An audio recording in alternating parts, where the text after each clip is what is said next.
What is good, everybody? We finally have gameplay on Vegeta Raider, and I am excited. So for those who don't know, those who've been out of the loop, Bandai streamed some gameplay of the Vegeta Raider. There's one in English over on the Bandai Europe channel. I don't. No offense to the people in it, but I don't recommend watching that one because it seemed like they were all just like they've never played the game before, and the only person who has was the Raider player Tanner. Shout out to Tanner, he was the goat in that stream. I recommend checking out the Japanese one because they actually like kind of play the game in that one. They actually kind of fight back and stuff. Like again, it's like nothing you expect from an actual lobby, right? It's like devs and reporters, right? Like it's not gonna be anything crazy, but it was something at least. It wasn't a complete wash, right? They showcased some Raider gameplay, and they also talked about the new Survivor stuff. But before I break into the Raider stuff, let me go ahead and just quickly knock out the Survivor stuff. So with Yajirobe and Chi-Chi, they will be having two skills, just like Bulma and Oolong. It looks like the ones that they're going to charge you money for are going to have the extra skill on them, which is nice. I mean, you're paying fucking money for it, right? So it seems like that's going to be the base of skins to come. Like the ones you buy are going to come with an extra skill. The Battle Pass one's going to have one. So King Furry's only going to have the Orbital Strike from what they showed in the little preview of it. Chi-Chi, obviously the Bancho fan for what we saw in the teaser, the massive knockback. But also she can create a pillar of fire with it that kind of like blocks off in areas to block off the Raider. So pretty much gets her own little kind of like the supers that the Raider do, where they leave the ground singed, and even if you still touch that shit afterwards, it still knocks you. So something like that, but it's like a wall, right? So that'd be pretty neat for some like zone denial. Yajirobe, we didn't see anything before, but now they showed everything. Yajirobe's a good character, especially for you people that want to play a more supporty role. So he's gonna come with the ability to drag someone he's rezzing, right? So essentially, when you go to res another player, you can now move them. So, and obviously it's pretty slow though. Like, so when you're doing it, the res timer goes up slower, and you move pretty slow, but it's still like repositioning. So like, so if you get like finished, you can't crawl afterwards. With this, this is gonna be your way to like move them. But if they haven't been finished yet, it's still gonna look faster to crawl normally. That said, though, you are rezzing them during this. I don't think others can help during the res at the wallet, so it could lead to some trolling, kind of. But we'll cross that bridge when we get to it. But pretty neat passive for repositioning, just to get around like a wall or something. If someone dies out in the open, but there's like a little corner you can get behind. It's neat to see something like that with res. So on top of that, his other skill, Senzu Beans will be at the start. Now that is an amazing skill, honestly. I mean, I gotta see it in practice, obviously, but on paper it sounds amazing because the exact words were Senzu Beans will be at the start. So it sounds like from the picture they showed, it looks like it's just gonna be on the ground as soon as you spawn in. Having that early Senzu Bean is phenomenal. I'll admit I've been lacking on Senzu Beans. Senzu Beans are actually really good with how raiders are camping nowadays, and not to like say that like a fucking camper is vile sort of light. I mean, it's a fucking strategy, I guess, but when someone goes down and someone comes in to like hold off the raider, you don't really have time to do the full res. So Senzu Bean is huge value there. So phenomenal passive. It's also a free item spawn. It's a free item spawn from the looks of it. Like, it starts on the ground, so you don't have to worry about them shits in chests. It is a free item just being added into the game state, which is amazing. I would love to see more shit like that. I would love to see like something that starts you with a cooldown drink or something. That would be like amazing as a passive. All right, so that's the Survivor stuff. I don't think they really went over anything on instant transmission. They acknowledge the 2 transfers coming, but going into the Vegetas, this is the big stuff. Going into the Vegeta stuff, I don't want to like put the whole thing because I don't want Bandai to kind of like come at me like, hey, don't use our videos, motherfucker. And I was, want y'all to go like check it out yourselves. To, like, get their viewers up on that to show that we like this game. So Cyberman, you start out. Of course, it is basically in larva cell mode. You cannot fly. You can do, you can run, you can crawl, and all that goodness. You cannot fly. To offset that, though, there are multiple Cyberman spots around the map that you can like kind of swap to. So you basically have a way to get around the map without fly. And you sort of do have an auto evolve, which I'll get to that in a second. I want to go ahead and explain how the Cyberman works. So basically, you want to just find a survivor, kill them. 1 kill and you're golden. Right, so like 1 kill, you just hop at them, you do the explosion, boom, it's Nappa time, right? To offset that, your 2 skills you have the swap, and then the other skill is like a range attack to help them out a bit. But now for the auto evolve portion of it, after 2 minutes have passed and you haven't evolved, Vegeta just ices your shit. Vegeta just fucking pops you, bro. Vegeta pops you, it's Nappa time. I'll get into that in a second. But one little disclaimer I want to put out: killing civs as Cyberman is not gonna be the goal. They killed a few civs with it in I know the Bandai Europe live stream channel. Yeah, it's Spopovich levels of charge for killing civs. You're gonna need like 4 or 5 to evolve with civs as Cyberman. You want to get that kill, or you just want to hit that 2-minute mark. Now then, so going into the Nappa though, if you get the kill before that 2-minute mark, Nappa will have access to the Cyberman as a summonable assist. Now Nappa, he has the Cyberman he can plant. He can plant like 5 around the map, and they act as like little, traps. And they'll detect people that come by. Like they'll pop out, they'll do a little range attack or whatnot, and of course they'll like mark it for you. If you survived, well, you technically, if you got to that 2-minute, if you got to that evolution before the 2-minute mark, you also have a Cyberman as like a little like Zarbon Dodoria assist sort of deal. So the Saiyans come with the Scouters, and the Scouter works how the Scouter works, So that's gonna be a way to find people. Is gonna be planting traps and using the Scouter. Now then, the whole basis with Nappa though. So how this works is, before I continue, I'm sorry. Cyberman also evolves if he dies. So if he dies straight up, you go into, like, if players kill the Cyberman, you still go into Nappa and you don't have the Cyberman assist. And you'll see the theme here with that, because the same applies to Nappa. Now this is going to be a multi-health bar raider. It's going to be annoying, yes, but hear me out on it.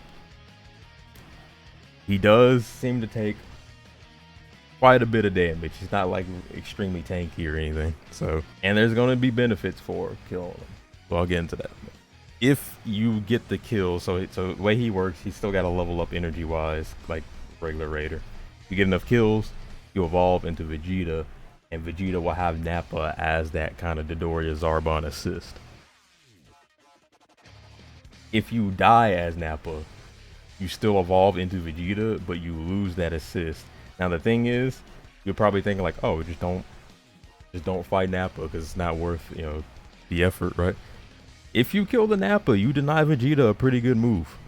The Nappa assist in the Vegeta kit is like a pretty big, like, kind of zone attack. Not zone, but not like the full zone, but it's a pretty big like area denial, right? It's one less tool for him to use at the escape time machine, or excuse me, the super time machine, and well both really. But so it's gonna be beneficial. Also, another thing I'll get into a bit. But yeah, so if Nappa gets there naturally, like he gets the kills, and then he's posted up with Vegeta as an assist. Going into Vegeta is pretty much the equivalent of Super Buu, like level 3 Buu, in that like he's pretty much a full-fledged raider at that point. He's pretty much strong in his own regard. He doesn't even really need the level 4 to close out a game from the looks of it. The level 4 is like a win more, right? Now then, you know, Vegeta has this really obnoxious Ki Blast barrage. He's gonna be putting blasts everywhere, so you're gonna really need to be dodging and aware. He's really gonna like fill the fucking map. Like a lot of people that hate, you know, quote unquote key spam now, you're not gonna like Vegeta. I'm sorry, you're gonna hate playing against Vegeta. That said, though, the blasts are more wild, not as like precise as like Frieza, so or Super Buu. Like he's not throwing like tree trunks at you, but he is slanging them things. Now the big thing with Vegeta going into the level 4, so Vegeta getting kills, you don't get energy in this mode. There is no energy to gain in this mode as Vegeta. To get to level 4, it is a cooldown. And I think it's like a base like 700 seconds. I think if you kill Nappa, it starts at like 700 seconds, 700 plus seconds. But if Nappa doesn't die, I think it's like 500, only like 500 or so seconds. And basically, the more he fights, like the more hits he lands, which is why he has like a lot of like rapid hits. Like, you know, each melee hit, each Ki Blast is gonna lower the cooldown by a couple seconds. Each hit you get lowers that, and then you'll finally be able to, you can hold on to it and use it whenever, once it's like off cooldown. And that's the burst open and mix, and that's when you'll go ape form. The only way to deal damage to ape form is to hit the tail. Which we'll see how that we'll see how that plays out. That's probably gonna be mad annoying. I think we're gonna see a lot of super electric strikes. Just to even like snipe the tail pretty good, but we'll see as we get there. But it is a definitely like win more button. It is definitely a build up to get there. If anything, you want to try to avoid fighting Vegeta head on, like melees, if anything, unless you're like really good at dodging and whatnot.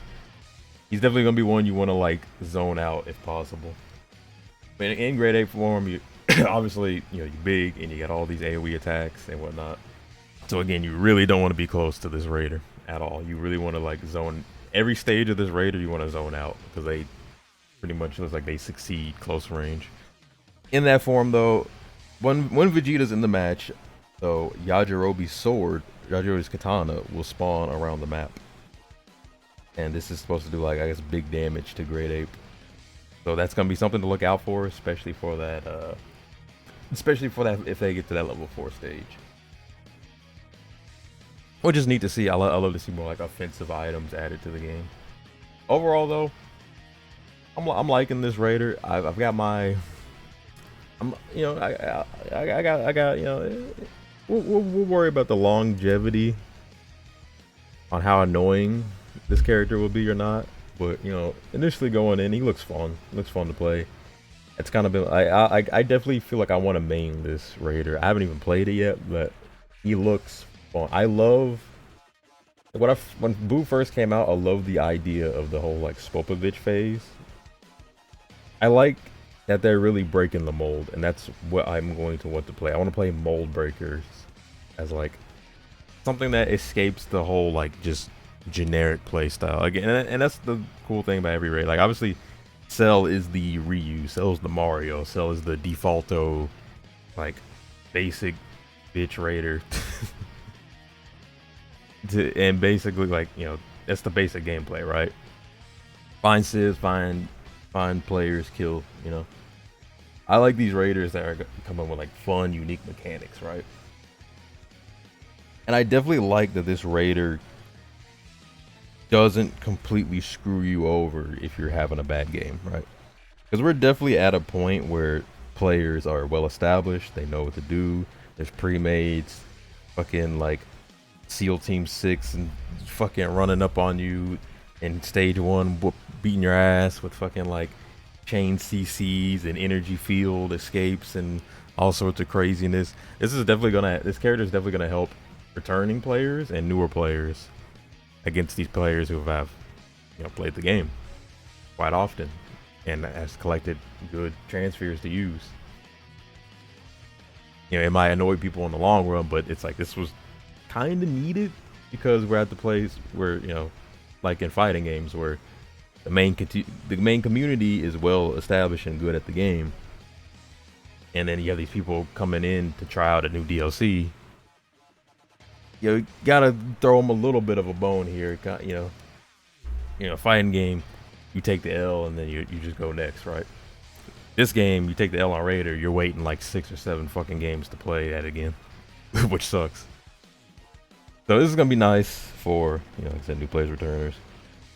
Experienced players also are gonna be monsters with it. That's the scary thing though. It's like these experienced fighters, having access to these tools, like like a second chance and whatnot. And I do really like that mechanic though. Again, fighting through multiple health bars is gonna be annoying. It's gonna suck. But I really hope it does incentivize players to fight early on, because not a lot of players do that. A lot of players, and me sometimes too. I'm not always confident with my early fights, but I'll join in one if I see it. I ain't gonna lie. I'm not gonna start it, but I'll support if someone else does it and I'm nearby. But a lot more people need to fight some of these raiders early on, especially like Cell, right? Cell evolving so fast, you need to hit that motherfucker early on. Boo, same thing. Take advantage of that weak ass Bobovich phase.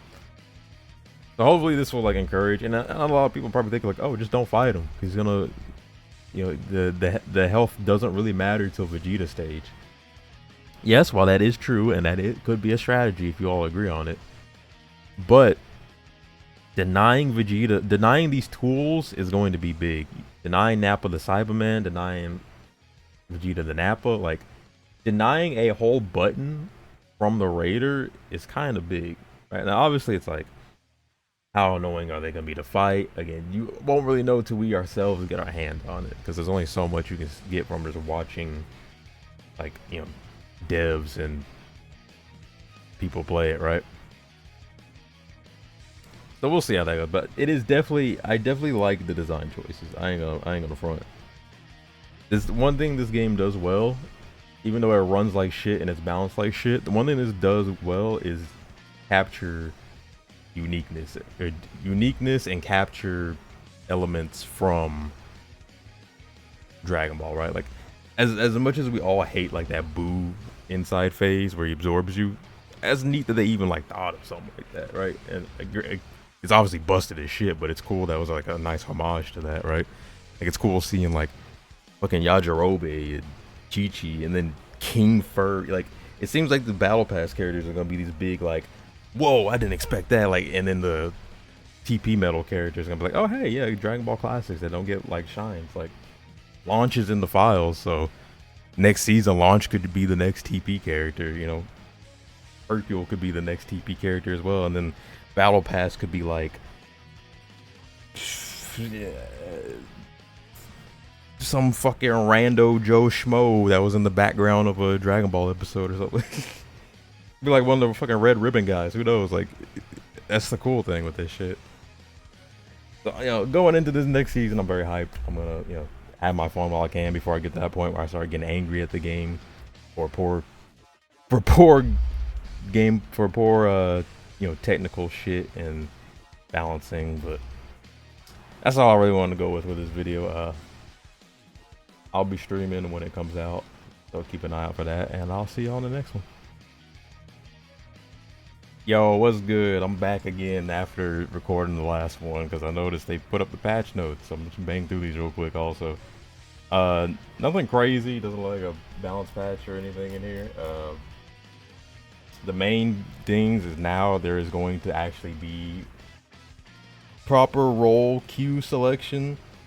So all you people that only, quote unquote, only want to play Raider, can now queue as only Raider.